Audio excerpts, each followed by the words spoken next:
देश में आम चुनावों की तारीखों का ऐलान इसी हफ्ते हो सकता है, मगर उससे ठीक पहले इलेक्शन कमिश्नर अरुण गोयल के इस्तीफे से सियासी बवाल खड़ा हो गया। आम चुनावों की तारीख करीब है और 3 मेंबर वाले इलेक्शन कमीशन में सिर्फ 1 मेंबर यानी कि खुद चीफ इलेक्शन कमिश्नर ही बचे हैं। तो ऐसे में सवाल ये भी है कि देश में आम चुनाव कैसे होंगे। अभी अभी आई खबर के मुताबिक सरकार 15 मार्च तक चुनाव आयोग में जो पद खाली हुए हैं उन्हें भर देगी, चुनाव आयुक्तों को अपॉइंट कर देगी। लेकिन विपक्षी दल इस नियुक्ति पर ही सवाल खड़े कर रहे हैं। सरकार पर चुनाव आयोग में अपने आदमी भरने का आरोप लगा रहे हैं। आम चुनाव से ठीक पहले चुनाव आयोग को लेकर छिड़ी इस बहस ने दुनिया के सबसे बड़े लोकतंत्र की चुनावी प्रक्रिया को चर्चा में ला दिया। आखिर क्या होती है चुनाव आयोग की भूमिका और कैसे होंगे 2024 के आम चुनाव, इस रिपोर्ट के जरिए समझिए।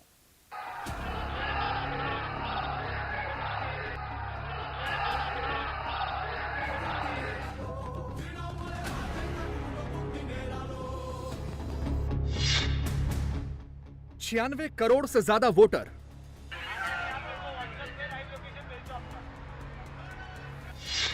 12 लाख पोलिंग बूथ,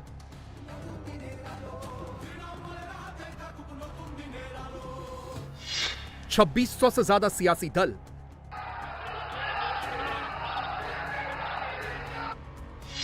8,000 से ज्यादा उम्मीदवार, असा माझा महाराष्ट्र हा देशाला दिशा दाखवल्याशिवाय राहणार नाही। 28 राज्य, 8 यूनियन टेरिटरी, 543 सीटें।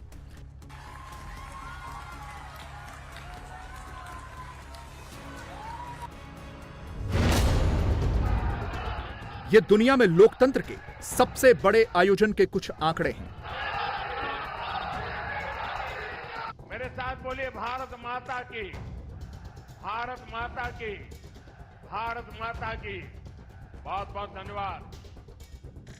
भारत में दुनिया के सबसे बड़े लोकतांत्रिक त्योहार यानी आम चुनाव का बिगुल बज चुका है।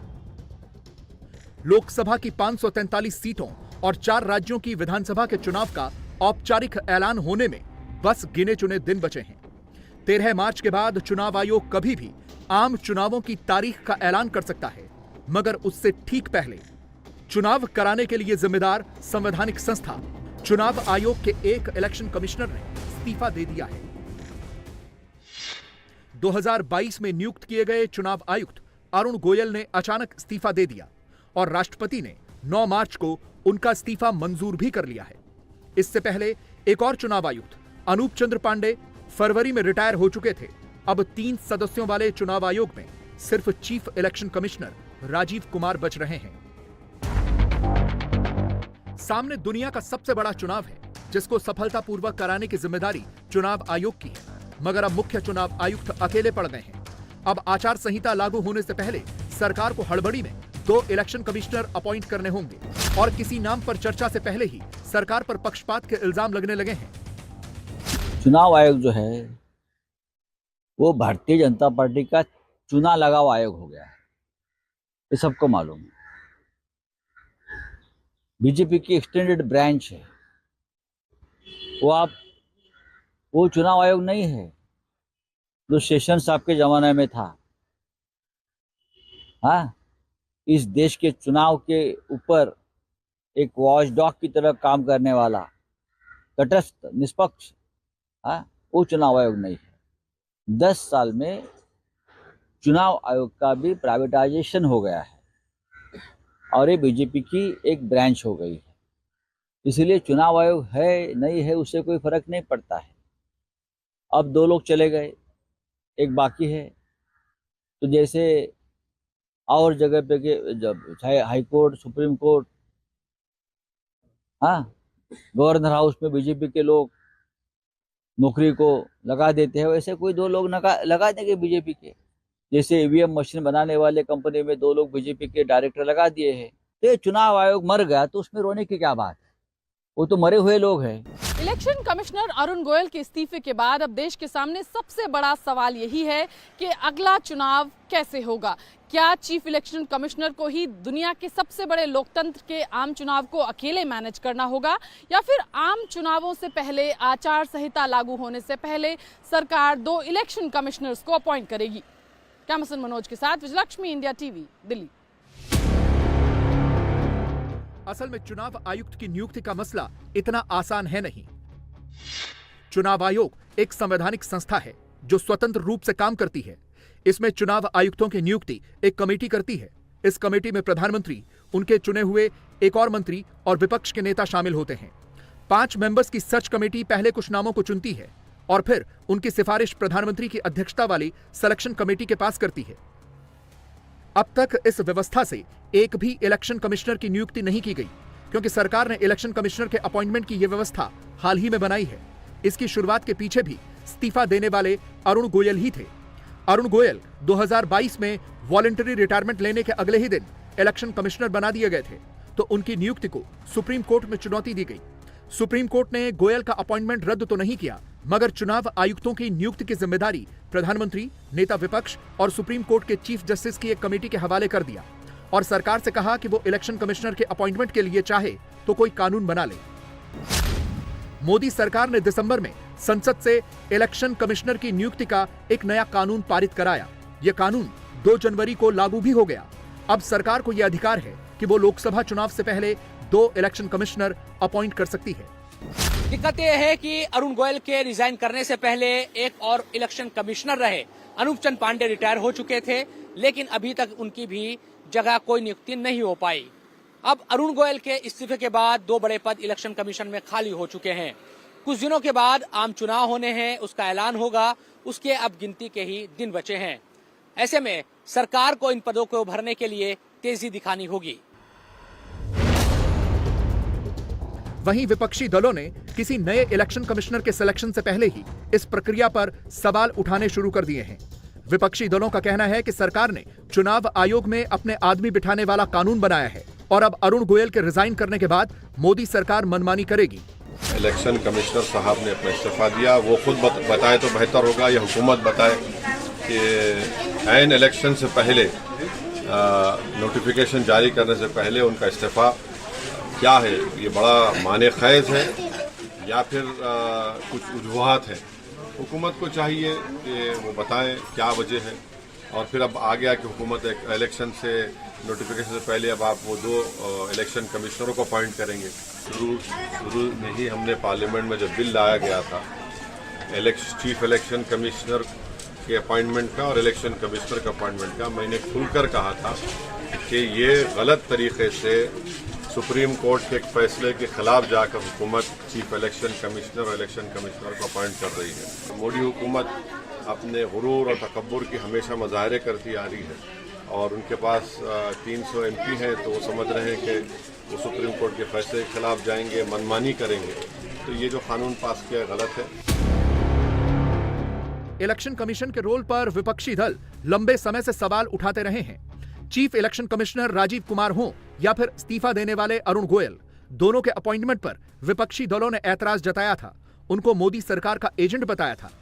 इलेक्शन कमीशन से किसी अधिकारी का जाना पहली बार नहीं हुआ है। भारतीय जनता पार्टी की सरकार में कई बार ऐसा हुआ है जहां पर दबाव उन पर पड़ा है तो उन्हें नौकरी छोड़ करके जाना पड़ा है, आयोग छोड़ करके जाना पड़ा। ये पहली बार अधिकारी नहीं गए, इससे पहले भी अधिकारी गए छोड़ करके। तो सीधा सीधा सवाल खड़ा होता है कि आखिरकार जो कॉन्स्टिट्यूशनल बॉडी है, जो इंडिपेंडेंट बॉडी है, उस पर दबाव किसका है, और वो भी चुनाव से पहले। असल में भारत के लोकतंत्र में चुनाव आयोग का रोल बेहद इंपॉर्टेंट है। संविधान के मुताबिक चुनाव आयोग एक स्वतंत्र संस्था है। उसके कामकाज में सरकार का कोई दखल नहीं होता। एक बार अपॉइंटमेंट होने के बाद चीफ इलेक्शन कमिश्नर और उनके 2 साथी चुनाव आयुक्त स्वतंत्र रूप से चुनाव कराते हैं। निष्पक्ष इलेक्शन कमीशन ये इंश्योर करता है कि चुनाव में सभी राजनीतिक दलों को बराबरी का मौका मिले और किसी के साथ भेदभाव न हो। पिछले कई साल से विपक्षी दल चुनाव आयोग पर सवाल खड़े करते रहे हैं। उनकी मुख्य शिकायत यही है कि चुनाव आयोग और उसके अफसर बीजेपी के एजेंट के तौर पे काम कर रहे हैं, क्योंकि सरकार चुन चुनकर वफादार अफसरों को चुनाव आयोग में अपॉइंट कर रही है। अरुण गोयल पर भी कुछ इसी तरह के इल्जाम लगे थे। मामला सुप्रीम कोर्ट तक पहुंचा था और सरकार को इलेक्शन कमिश्नर्स के अपॉइंटमेंट के नया कानून तक बनाना पड़ा था। अब अरुण गोयल के इस्तीफे के बाद चुनाव आयोग एक बार फिर से विपक्षी पार्टियों के निशाने पर है। विपक्षी दलों को चुनाव आयोग से मुख्य शिकायतें हैं। उनमें ईवीएम की ट्रांसपेरेंसी पर सवाल, वीवीपैट मशीनों से वोट आइडेंटिफिकेशन की पक्की व्यवस्था न होना और आचार संहिता के उल्लंघन के मामलों में विपक्षी दलों से भेदभाव के इल्जाम प्रमुख हैं। 8 महीने से विपक्ष की पार्टियां, इंडिया जनबंधन की पार्टियां टाइम मांग रहे हैं चुनाव आयोग से कि वीवीपैट जो पेपर ट्रेल होता है, क्योंकि हमारे देश में ईवीएम इलेक्ट्रॉनिक वोटिंग मशीन नहीं है, इलेक्ट्रॉनिक वोटिंग मैनिपुलेशन होता है। चुनाव आयोग एक निष्पक्ष संस्था होनी चाहिए, संवैधानिक संस्था है। कल अरुण गोयल जी ने इस्तीफा दिया। मेरे मन में 3 कारण आए। पहला कारण, क्या उनके और मुख्य इलेक्शन कमिश्नर के बीच में कुछ मतभेद आ गए हैं? क्या उनके और मोदी सरकार जो फ्रंट सीट में बैठकर ड्राइविंग करती है सभी संवैधानिक संस्थाओं की, क्या उनके बीच में कुछ मतभेद आ गए हैं? दूसरा मेरे मन में यह आया, व्यक्तिगत कारण हो सकते हैं, व्यक्तिगत कारण बिल्कुल हो सकते हैं उसकी वजह से। पर तीसरा कारण यह भी मेरे मन में आया, अभी कलकत्ता के हाई कोर्ट के जज ने इस्तीफा दे दिया और अगले दिन बीजेपी में वो शामिल हो गए और बीजेपी की चुनाव लड़ने की उन्होंने घोषणा की। क्या ये इलेक्शन कमिश्नर भी इस्तीफा दिया है ताकि वो चुनाव लड़े बीजेपी की टिकट पर? ये भी हो सकता है। तो अगले कुछ दिन में स्पष्टीकरण तो आएगा।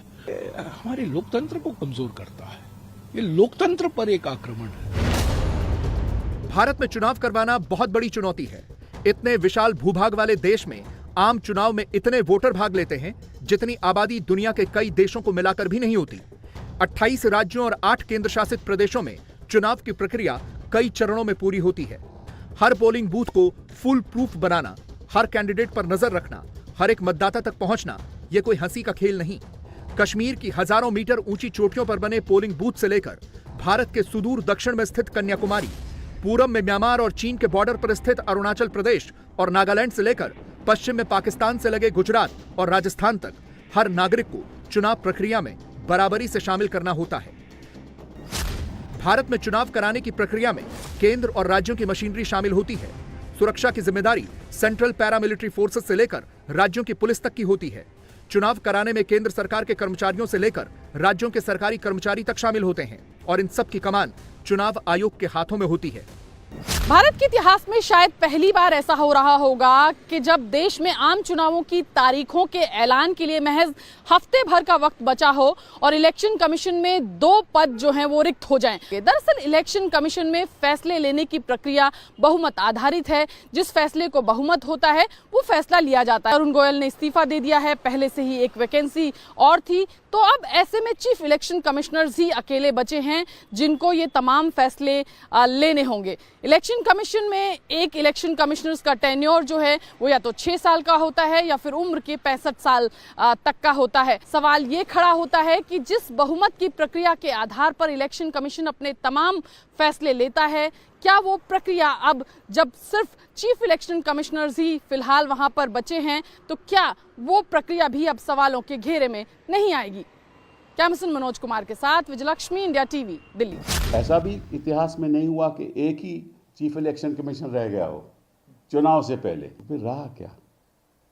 लोकतंत्र का ढांचा ही अगर इस तरह से गिर जाए तो लोकतंत्र का रहेगा क्या? जिस तरह से चुनाव आयोग पिछले 10 सालों का अगर उनका मैं रवैया देखूं तो ऐसा लगता है कि वो सरकार की एक भाव है, आम है सरकार की। मैं जो सरकार कहती है वो करते हैं और ऐसे लोग वहां बिठा रखे हैं जो सरकार के इशारों पे चलते हैं। निष्पक्ष चुनाव देश की लोकतांत्रिक व्यवस्था पर भरोसे की बुनियाद है। भारत ने पिछले 72 वर्षों में 17 सफल लोकसभा चुनाव कराए हैं और चुनाव आयोग ये जिम्मेदारी बखूबी निभाता आया है। उम्मीद यही है कि इलेक्शन कमिश्नर अरुण गोयल के इस्तीफे से जो सेटबैक लगा है उससे उबरकर इलेक्शन कमीशन एक बार फिर लोकतंत्र के महाकुंभ का सफल आयोजन करेगा।